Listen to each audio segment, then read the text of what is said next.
This is my new favorite sandwich. It's meat-free, dairy-free, and it's just really good. It's loaded with flavor, loaded with protein, and really good fats too. I think you're gonna love it, so let me show you how to make it. First, this sandwich was based on a sandwich I ran across on rubarbarians.com. Her sandwich wasn't vegan, so I wanted to change that. Now, I think any number of tweaks can be made to this, so let me just show you what I did. Her sandwich used ricotta cheese. I wanted to get rid of that ricotta and add even more protein, so I started with tofu. Now for the tofu, we needed to make sure that this was drained really well, and just like in the past where I told you pressing tofu was pointless, I wanted to share a new trick I learned, which is microwaving your tofu. I saw this on Instagram and I would love to give credit where it's due, but I can't for the life of me remember the creator that posted this, so I'm really sorry. If you know who it was that did the testing on microwave tofu, tag them below. I'll make sure that they get tagged properly in the description. Now I'm just gonna drain the package, give it a little squeeze, a pinch of salt, wrap it in some paper towels. I'm gonna toss this into a bowl, throw it in the microwave for 1 minute. Once it's done, I'm just gonna remove the paper towels, give it another nice squeeze, make sure all the juice is out of there. Now from the Instagram testing I saw, this works better than the boiling tofu, which I tested last year and worked great.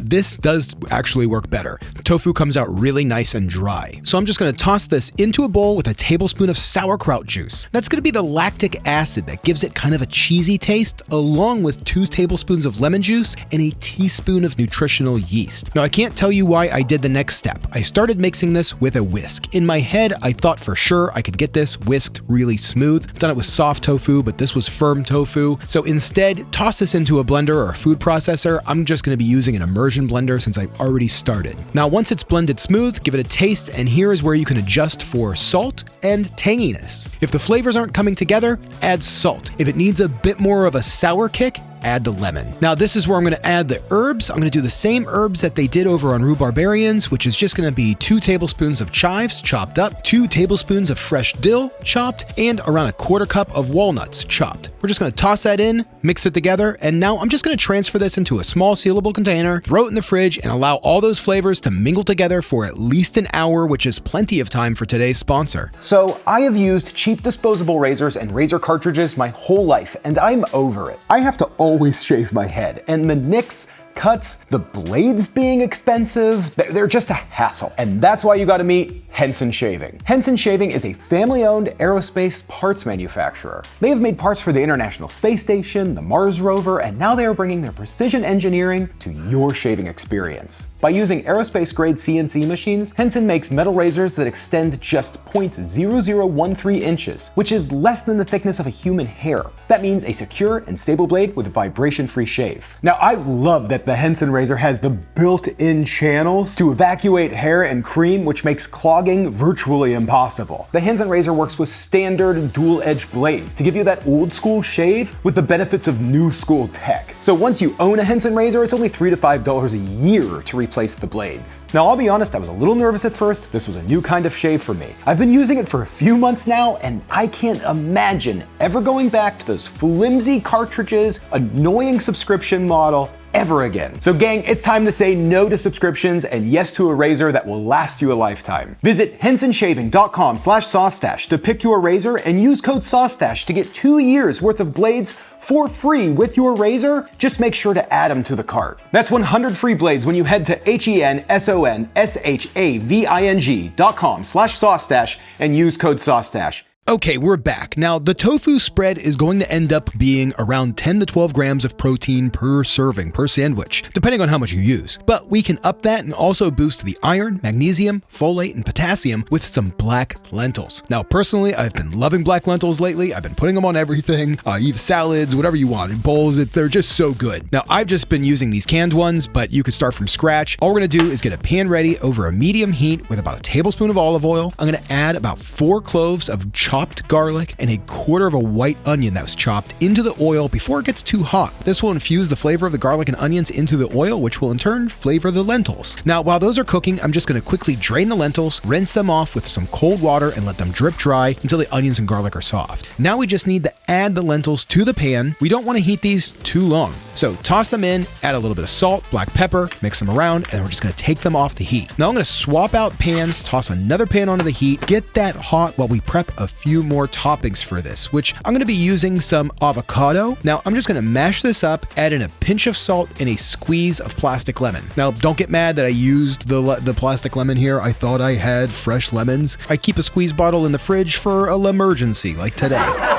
For the sandwich, we also need a few thin slices of cucumber, sliced to your thickness preference. At this point, I'm just gonna get the buns ready. I'm using ciabatta bun, but make sure you get the very soft ciabatta buns, otherwise this sandwich will be a complete mess. But use what you like. Sourdough is gonna work perfect here, to be honest. Squeeze on a bit of olive oil, toss them into the really hot pan, press them down, pull them off, perfect toastiness. Now let's dress this thing. We're gonna start off with a healthy amount of the tofu spread, more than you think. Trust me, this is good. Top that with some lentils, cucumber, spread the avocado on the top half of the bun, put this together, and boom! This is the perfect vegan sandwich, loaded with protein. It's my new favorite sandwich. It's really good, but let's see what Monica has to say. Record, okay, here we go. So, you know that sandwich I made the other day? I wanted to remake it, and that way you could try it. Okay. And actually also put it on video. So this is gonna be messy. Okay. So cheers. Cheers. But enjoy it. Oh, this is great. I know, right? This is like a tuna salad? No, Oh, sorry. we're not mimicking anything. Yeah, well, this It's is just a good sandwich. what it reminds me of. Yeah, I mean, it kind of has like that, well, okay. I mean, this is supposed to be like ricotta. Well, it does have that ricotta, but then it has that like dill, like what you would kind of like expect to be in like a tuna or smoked salmon or something like that. But the flavors just go really well together for like a spring recipe, and it's like loaded with protein. Yeah, this is awesome. Good fats, like it's just a lot good for you. But go ahead and just describe the flavors. Yeah, so it's got this really great like dill flavor. Everything Yeah. in it is pretty soft. The these lentils, the lentils give it a little bit of a bite, I would say. I restricted from saying crunch because it's not what it does, but gives it a bite. It gives it a snap a bit. It's really refreshing. Okay, so do you like it? Like, would you? I know it's a squishy sandwich, so it's probably not your favorite, but I would just love generally it. flavored. Yeah, if like this could be on top of some romaine lettuce, Okay, I would be eating it all the time. like as a salad, Yeah, but not on a sandwich. Well, just because I don't like messy. Otherwise, I I would know. like it. Yeah. Otherwise, I would love it. I think it's awesome. If you like things that are slightly messy, it's super good. Yeah. The original recipe creator did a great job coming up with a flavor combination. I wanted to kind of take a great job in getting rid of like the dairy and make it a little bit more healthy. You can make this gluten-free if you did, a different bun or a different type of wrap, or like Monica said, throw it on top of a salad. It would be awesome. Loaded with deliciousness. Loaded with deliciousness. There's also walnuts in there too. Oh, you know what else might be is to give it a kick with some hot sauce. Yeah. Or some not steak sauce. Yeah, hot sauce would be good. No, steak sauce would be awesome.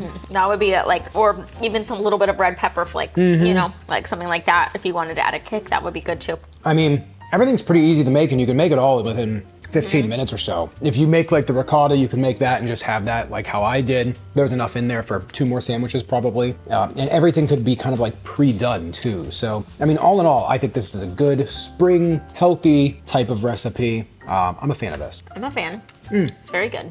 Yeah. Well, there we go. This is our pre-dinner snack. Well, I guess it's not really pre-dinner snack. It's A pre-yoga snack. Yeah. We're getting ready to go to yoga, so this isn't. It's also pre-dinner because it's before dinner. Yeah. Yeah, it's not dinner yet. Okay. So. Okay. Yeah.